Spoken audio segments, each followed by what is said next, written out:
నమస్తే welcome to frankly with Telakapalli. రసవత్తరంగా మారుతున్న తెలుగు రాష్ట్రాల రాజకీయాలు, ఢిల్లీ వేదికగా ముఖ్యమంత్రులు పర్యటనలు, ఎలాంటి వాటిపై వీళ్ళు దృష్టి సారించబోతున్నారు? రానున్న రోజుల్లో రాష్ట్ర భవితవ్యాలు ఏంటి? ఎవరికి వారు లెక్కలు వేసుకుంటున్నారు, వాగ్దానాలు ఇస్తున్నారు, అద్భుతంగా నడిపిస్తామని చెప్తున్నారు. కానీ వాస్తవ రూపం వచ్చేసరికల్లా పరిస్థితులు ఏంటి? మరొక వైపు కేసుల అంశం. లోకేష్ గారు రెడ్ బుక్లో పేర్లు వచ్చినాయి అని ఒకరంటారు, లేదా అవినీతి చేసిన వాళ్ళని ఎవరు వదులుతారు, రెడ్ బుక్కి దీనికి సంబంధం లేదని మరో వర్గం మాట్లాడుతుంటుంది. ఈ నేపథ్యంలో చంద్రబాబు నాయుడు గారి ఢిల్లీ పర్యటన చాలా ఆసక్తికరంగా మారుతుంది. భాజపా డబుల్ గేమ్ ఆడుతుంది. ఒక పక్క వైఎస్ఆర్సీపీని, మరో పక్క తెలుగుదేశాన్ని, రెండింటినీ కూడా ఎంకరేజ్ చేస్తున్నారు. మరి ఇలాంటి టైంలో చాలామంది మీద కేసులు ఉన్నాయి. ఇక అరెస్టుల పర్వం కొనసాగాలి. ఏసీబీ, సిఐడి జాయింట్ ఆపరేషన్లు చేస్తూ చాలా అవినీతి కుంభకోణాలని బయటికి తీసుకువచ్చారు. మరి దీని మీద బీజేపీ వైఖరి, బీజేపీ పెద్దలు అరెస్టులకు పర్మిషన్లు ఇస్తారా? జగన్మోహన్ రెడ్డి గారిని కూడా వదిలే పరిస్థితి లేదు. ఇది కూడా చంద్రబాబు నాయుడు గారు అమిత్ షాతో ఈరోజు చర్చించబోతున్నారు. ఇది వస్తున్న వార్తల నేపథ్యం. సరే, వేరే అంశాల మీద ఆయన వెళ్తున్నారని చంద్రబాబు గారిని చెప్పుండొచ్చు కాక, ఇది కూడా చాలా కీలకమైన అంశం. మరి వాళ్ళు ఎలాంటి డైరెక్షన్ ఇస్తారో, ఎవరిని అరెస్ట్ చేస్తారని. ఆడదాం ఆంధ్ర అంశంలో సిఐడి నోటీసులు ఆల్రెడీ రోజా గారికి వెళ్ళినాయట. ఆవిడ విచారణకు రావాలి. అలాగే జోగి రమేష్ గారి అంశం చూసుకున్నా, కొడాలి గారి అంశం చూసుకున్నా, వల్లభనేని వంశీ ఎక్కడున్నారో తెలియని పరిస్థితి చూసుకున్నా, ఏదైనప్పటికీ కూడా ఒక ఉత్కంఠగా సాగుతున్న రాజకీయ పరిణామాలు. వైసీపీకి గడ్డు కాలం ఉంది. దాని నుంచి ఏ రకంగా గట్టెక్కుతారు? ఈ అంశాలు చాలా ఇంట్రెస్టింగ్గా పొలిటికల్ సర్కిల్స్లో జరుగుతున్న చర్చలు. మరొక వైపు పిఠాపురం రాజకీయాలు కూడా చాలా రసవత్తరంగా మారుతున్నాయి. ఎవరితోటైతే వర్మకి రైవాలిటీ ఉన్నదో ఇప్పటివరకు ఆయన్నే ఇన్ఛార్జ్ కింద తీసుకొస్తున్నారు జనసేనకి అని. ఇదేమి రాజకీయం అని చెప్పి వర్మ వర్గీయులు ఆవేదన వ్యక్తం చేస్తున్నారు. మరి దీన్ని ఎలా సాల్వ్ చేస్తారో చూడాలి. ఇక జోగి రమేష్ గారు, వల్లభనేని వంశీ గారు, కొడాలి నాని గారు కూడా అరెస్ట్ కాబోతున్నారని. ఇక వెయిటింగ్ లిస్ట్లో ఐఏఎస్, ఐపీఎస్లు ఏంటి అసలు? ఒక ఉన్నత స్థానంలో ఉన్న ఉద్యోగస్తులకి ఏంటి దుస్థితి?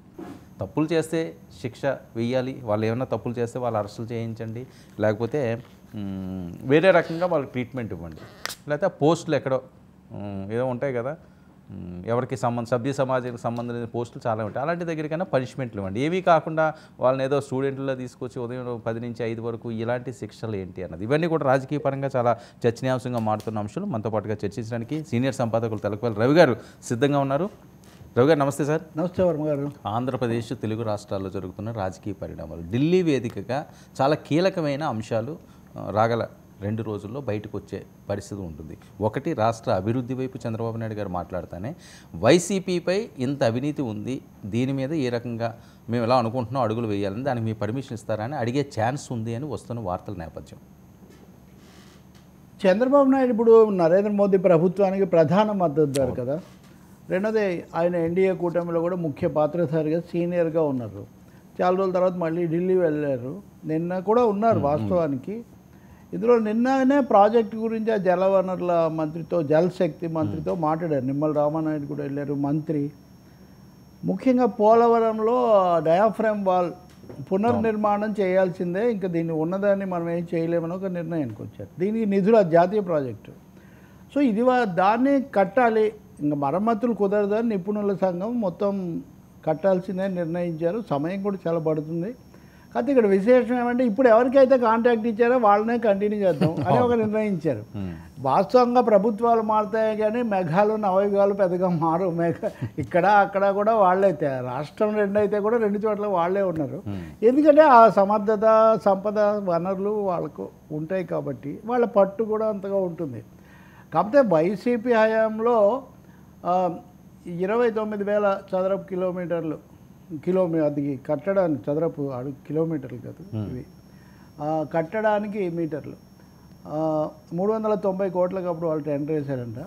ఇప్పుడు 72,000 మీటర్లు, చదరపు మీటర్లకు కూడా అదే రేటుకు ఖాయం చేసి వాళ్ళకే ఇవ్వాలని మేము నిర్ణయించామని రామానాయుడు చెప్తున్నారు. 10,000 కోట్లు ఎంతో కేంద్రం ఇవ్వాలి, దీన్ని తొందరగా ప్రారంభిస్తే సీజన్లో కొంచెం అయిపోతే అన్నది ముఖ్యం పోలవరం గురించి.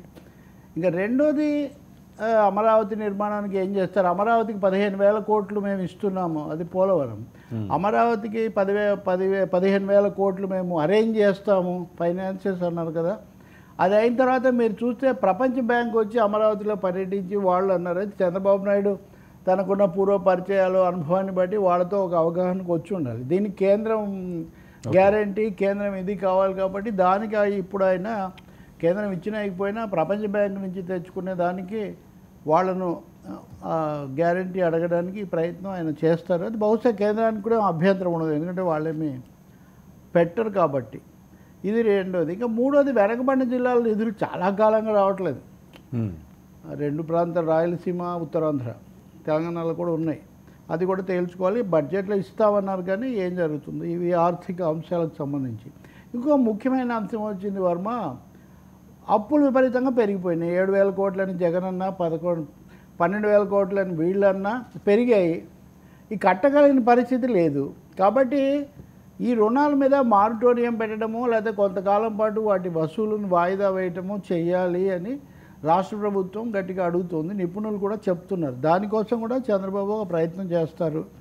అంటే అప్పుల ఒత్తిడి పెట్టకండి, అవును, కొంత మాకు ఊపిరి పీల్చుకునే వరకు వ్యవధి ఇవ్వండి అని. అది కూడా కేంద్రం ఇవన్నీ కన్సిడర్ చేయాలి మరి, ఎందుకంటే ఆధారపడి ఉన్నారు. రెండోది విడిపోయిన రాష్ట్రము 10 ఏళ్లకు. ఇంకా 2014లోనే వీళ్ళు ఇచ్చిన హామీలు ఇది, ఈ రోజుది కాదు కదా. అందుకనే అప్పటి నుంచి అలాగే ఉన్నాయి, పెద్దగా నెరవేర్చలేదు. కాబట్టి పోలవరం, అమరావతికి సాయం చేయాల్సిన బాధ్యత వాళ్ళకు ఉంది. కాబట్టి వాళ్ళు ఒప్పుకోవాలి అని మనం కూడా కోరుకోవాలి. చంద్రబాబు పర్యటన లేదా ప్రయత్నం సఫలం కావాలి. ఆ విషయం గట్టిగా అడగాలి. నిజానికి వాళ్ళు ఇతర రాష్ట్రాల వాళ్ళు ఏమీ లేని వాళ్ళే అడుగుతుంటే న్యాయము ఉంది, ఆ స్థానము ఉంది తెలుగుదేశానికి. కాబట్టి ఇక రెండోది, అంతకంటే కూడా ఇప్పుడు ఏపీలో పొలిటికల్ ఫోకస్ ఎక్కువగా ఉంటుంది. కాబట్టి వైసీపీ నాయకులను వరుసగా అరెస్ట్, అది రెడ్ బుక్ కింద చేస్తారా లేదా ఇంకొకటి అనేది ఎట్లా ఉన్నా సరే, ఇది రాజకీయంగా వైసీపీకి బీజేపీకి సంబంధాలు ఉన్నాయి కదా. కాబట్టి వాళ్ళు ఒప్పుకోరు.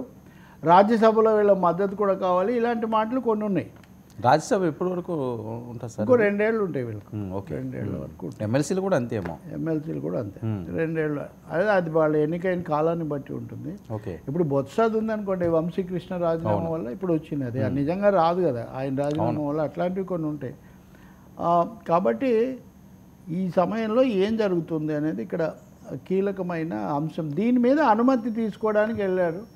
అనుమతి తీసుకొని వచ్చి అరెస్టులు చేసేస్తారు వరుసగా, ఒకరి తర్వాత ఒకటి అని కథలు నడుస్తున్నాయి.